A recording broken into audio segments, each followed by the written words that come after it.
গভীর আর্থিক সংকটের মুখে পড়তে যাচ্ছে যুক্তরাষ্ট্র।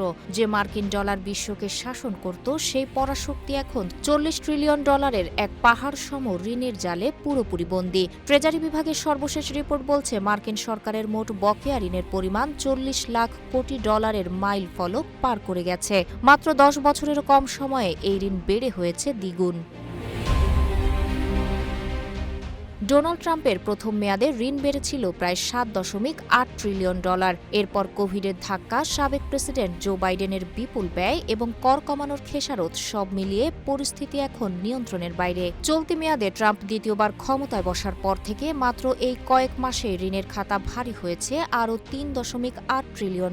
ট্রাম্পের 2 মেয়াদ মিলিয়েই মোট ঋণ বৃদ্ধির পরিমাণ দাঁড়িয়েছে $11.6 ট্রিলিয়ন।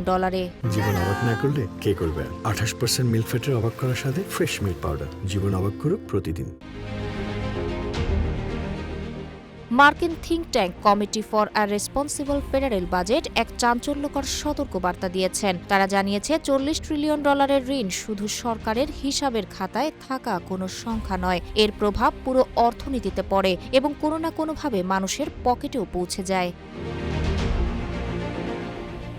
অর্থনীতিবিদরা স্পষ্ট ভাষায় সতর্ক করে দিচ্ছেন, অবিলম্বে যদি কর না বাড়ানো হয় কিংবা সরকারি ব্যয় না ছাঁটাই করা হয় তবে শুধু আমেরিকা নয়, পুরো বিশ্ববাজার তাসের ঘরের মতো ভেঙে পড়তে পারে। তারা সতর্কতা দিয়ে বলেছেন, আইন প্রণেতারা যদি সরকারের এই অস্থিতিশীল আর্থিক পরিস্থিতি মোকাবেলা না করেন তাহলে পূর্ণাঙ্গ ঋণ সংকট দেখা দিতে পারে। এজন্য কর বাড়ানো, সরকারি ব্যয় কমানো অথবা দুটো করার প্রয়োজন হতে পারে।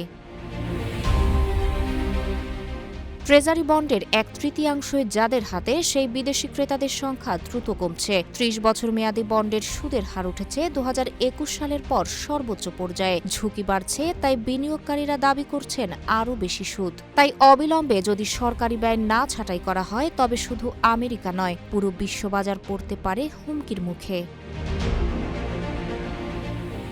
তাহেরা আক্তার, রূপালী বাংলাদেশ।